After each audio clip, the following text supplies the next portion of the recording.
Thanks for checking out the PsycHope Self-Help podcast, now on YouTube. Our podcast launched on most major podcast directories back in December of 2022, with regular episodes throughout 2023. And now here in 2024, we're making sure all of our episodes are available for the lovely people who prefer listening to podcasts on YouTube. There may be times when the dates don't quite match up, so thanks in advance for your understanding. Please refer to the video description for links to any resources discussed during the show. We'll be sure to point you in the right direction.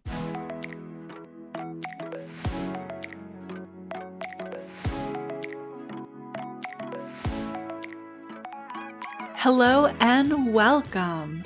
You're listening to the PsycHope Self-Help podcast, a space for women where psychology illuminates paths to healing, hope, and personal growth. I'm Dr. Jennifer McManus, a clinical psychologist, and I'll be your host. Each episode, we'll explore a different way to use psychology to enhance emotional wellness. Hope you enjoy the show.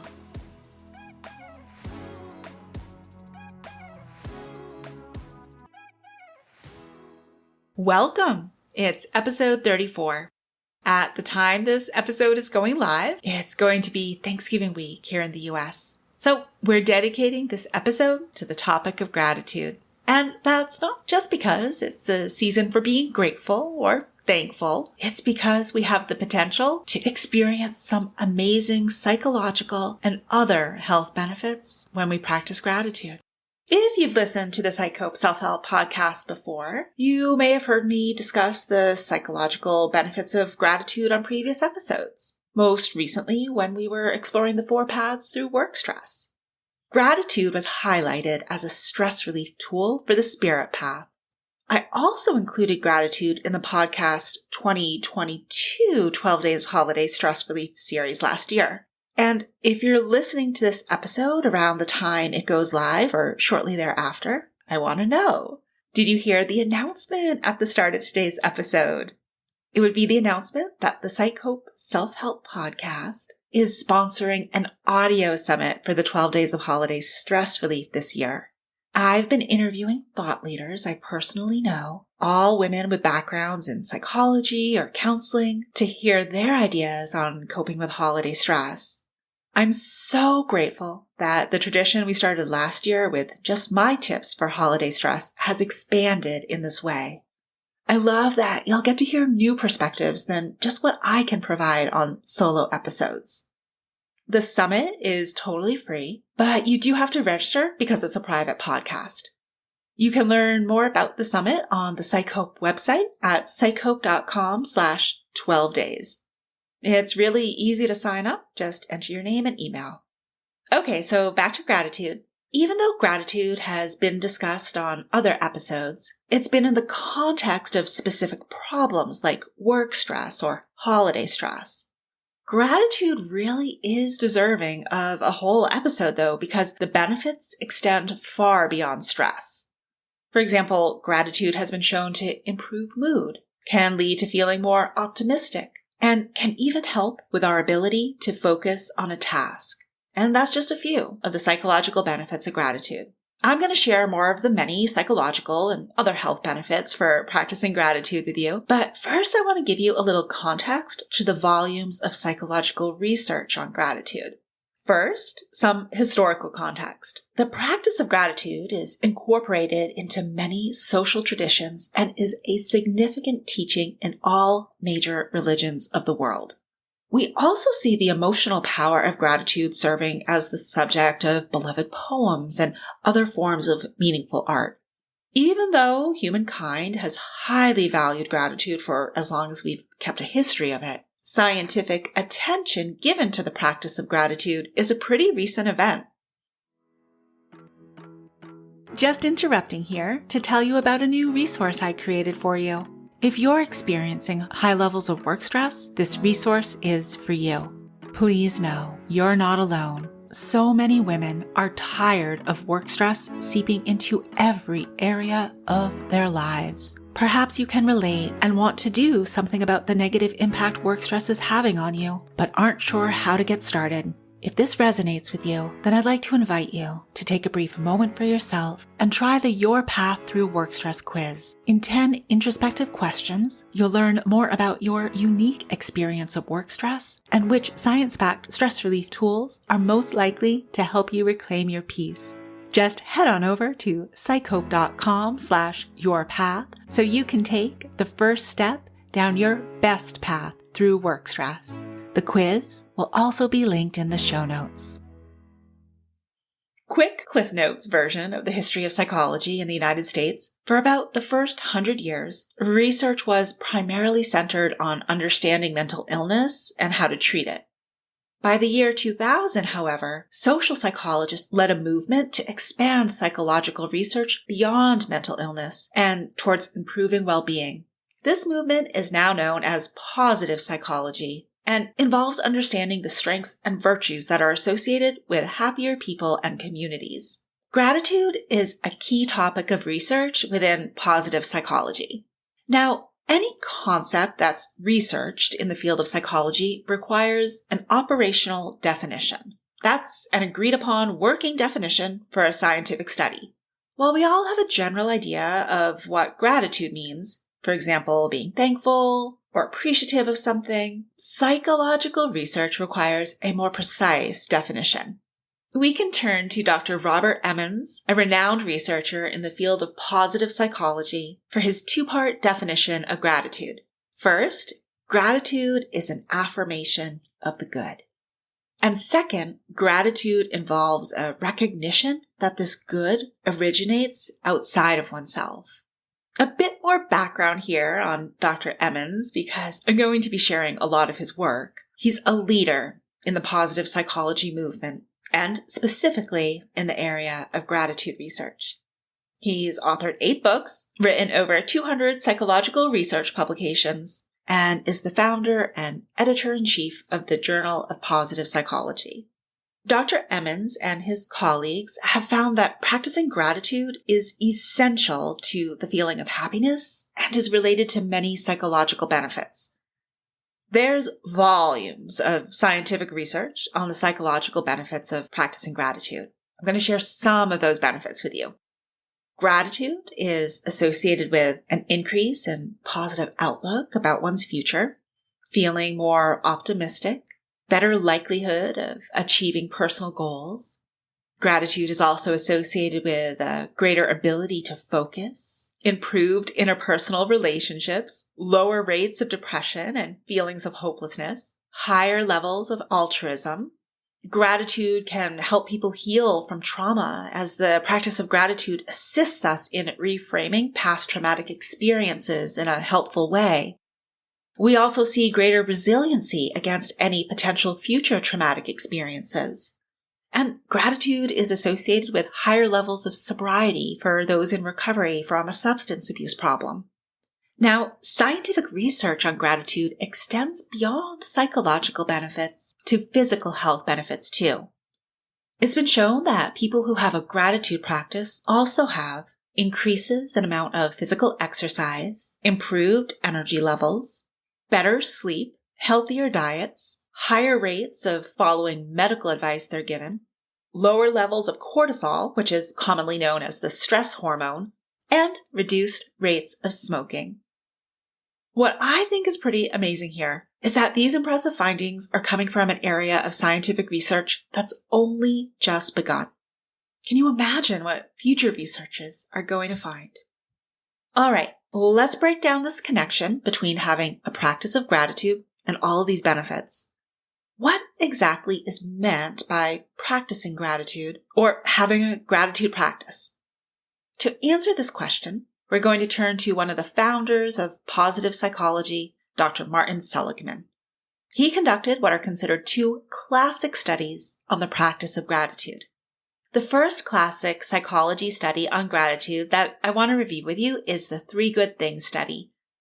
In this research study, Dr. Seligman instructed research participants to keep a journal for 1 week and asked them to reflect on 3 good things from each day. The research participants also completed questionnaires related to their well-being and symptoms of depression. At the end of the research study, slight improvements to well-being and reduction in symptoms of depression were observed. The research participants were then seen for follow-ups after the study at 1 month, 3 months, and 6 months after the research study. They continued to show improvement with well-being and decreases in symptoms of depression at each of these follow-up points. A key takeaway from this study is that journaling about gratitude occurred on a daily basis. So when developing our own gratitude practice, we can keep in mind that consistency is important. I'll come back to bringing gratitude into your daily life a little later. The second classic psychological study on gratitude is the gratitude visit study. In this research study, Dr. Seligman instructed research participants to write a letter communicating their gratitude to a specific person in their lives. The second phase of the study involved reading the letter aloud to the person for whom they wrote it.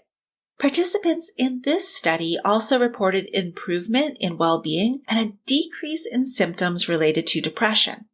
The act of verbally expressing one's gratitude to another person appeared to have made a greater impact than just the first part, which was identifying and writing about one's gratitude. This positive impact was still felt by participants at the 1-month follow-up phase.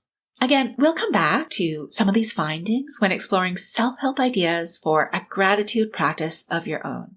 But first, I want to share with you that psychological research has also studied gratitude as it relates to our personalities. In this area, studies focused on people who seem to be more grateful than others as part of their personality.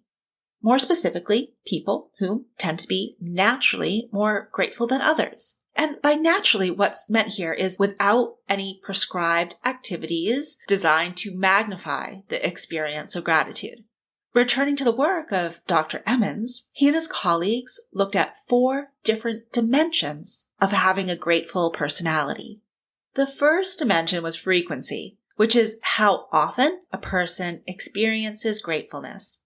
They also looked at intensity, which is how strongly a person feels gratitude.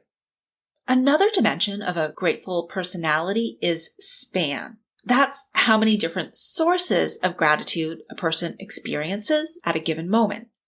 And the final dimension of gratitude as a personality trait was density. This facet refers to the depth of one's gratitude. People with a more grateful personality are able to go to great depths with their gratitude by recognizing multiple sources outside of oneself for their experience of gratitude. Just like the research summarized earlier, these studies on grateful personalities found similar connections to improved feelings of overall well-being and lower symptoms of depression. Before moving on to self-help ideas for bringing more gratitude into your daily life, I want to briefly mention some impressive findings from research on gratitude outside the field of positive psychology. For example, from neuropsychological research studies, we now know that at the neurotransmitter level, gratitude involves increases of serotonin and dopamine. Medications intended to help with depression and anxiety operate in a similar way within our bodies. So that means gratitude is associated with well-established and naturally occurring feel-good chemicals in our bodies. So I'm curious, have these research findings inspired you to bring more gratitude into your own life? If the answer is yes, then these psychological research studies can actually help inform us on how to get the most out of our own gratitude practices. We know practicing gratitude involves being thankful for the good things in life. We may be grateful for the small things, more big picture matters, or both. The things for which we're grateful are quite individualized. They're going to differ from person to person. So for this reason, gratitude practice self-help ideas need to be flexible so they can be personalized by each individual. If you're wanting to incorporate the practice of gratitude into your daily life, then you could consider using either the journal method or the letter of appreciation approach from those earlier studies I reviewed. If keeping a gratitude journal appeals to you, it can be helpful to have some prompts meant to turn your attention to areas of life for which you're grateful. So here are some ideas along those lines. We may sometimes take for granted that we have fresh water and nutritious food to eat. So some people find it helpful to focus on gratitude for the fact that their basic human needs are met. We may feel grateful for the beauty of the natural world that surrounds us, like picturesque scenery or pleasant weather. A walk in a favorite location can remind us of all for which we have to be grateful in our natural surroundings. Perhaps we're grateful for the work we do in life. This area may involve reflecting on the positive impact we have on others through our work, or for the income we earn. We may be particularly grateful for our mobility or other things we can do with our bodies. This may also involve gratitude for our health or the resources available to us when we do not feel well. It may be the use of our senses that we truly appreciate. We may wish to journal about a particular item we possess. Meaningful and treasured objects can be the source of much gratitude. Our gratitude may focus on a pet and all the joy or comfort they bring. Gratitude for a particular kindness we've experienced is another possible topic for a gratitude journal. Here we consider something someone else has done for us. Perhaps it was a small gesture that made a bad day a bit easier. Or maybe you're grateful for someone who changed the trajectory of your life for the better. You could take that last journal prompt idea and turn it into a gratitude letter. This might involve writing a letter expressing gratitude to an important person in your life, and then reading your letter aloud to that special person. If you don't have access to that person, imagining you're reading it to them can also be helpful. With any gratitude practice, it's important that we genuinely feel grateful about that particular area of focus. While there are some aspects of life where we can fake it till we make it, a gratitude practice that brings desired results is not one of those areas. To set yourself up for a better likelihood of experiencing the psychological and health benefits of practicing gratitude we've been exploring today, you can't just go through the motions. Be careful too of shaming yourself or getting guilt-tripped into feeling gratitude. The helpful experience of gratitude comes from authentically feeling grateful for something. Thinking we should or being told we should feel grateful for something doesn't start out as genuine or authentic gratitude. Also, should statements, whether from our own thoughts or in a message received from someone else, can often be associated with feelings of guilt and shame, and that's not what we're going for here. I also want to remind you that the studies we reviewed today pointed to immediate and long-term benefits of practicing gratitude. The long-term benefits were what they were measuring at those follow-up points in the studies. What this means is you might feel an emotional boost while writing in a gratitude journal, composing a letter to someone for whom you're grateful, verbally expressing your gratitude to another person, or your own totally unique gratitude practice. Plus, you may benefit long after engaging in that gratitude practice. The experience of long-term benefits are supported by staying consistent with your gratitude practice. So, as we start winding down here, it's my hope for all listeners of the PsycHope Self-Help podcast that having an understanding of the many psychological and other health benefits of practicing gratitude will bring greater meaning to moments of gratitude in your own lives, like savoring the good things in life, practicing random acts of kindness, or telling loved ones how much they mean to us. And perhaps our cultural tradition of expressing our thankfulness over the upcoming feast on the fourth Thursday in November will also take on enhanced meaning. On that note, I want to wish you all a very happy Thanksgiving. I hope you're all able to get in some self-care over the holiday. I also want to acknowledge that the holidays are a time of year that can be stressful, sometimes even triggering for a lot of us. So on the next episode, I'll be reviewing some of the themes from the 12 Days of Holiday Stress Relief audio summit interviews I've been doing. And don't forget, you're welcome to attend this upcoming virtual event the podcast is sponsoring. It starts November 25th. That's the Saturday after Thanksgiving. So sign up now for free at psychope.com/12 days. Much peace till next time. The information shared on the PsycHope Self-Help podcast is done so with the understanding that it does not constitute professional help, nor is it a substitute for professional help. If you think you might benefit from more than self-help, there are resources listed in the show notes.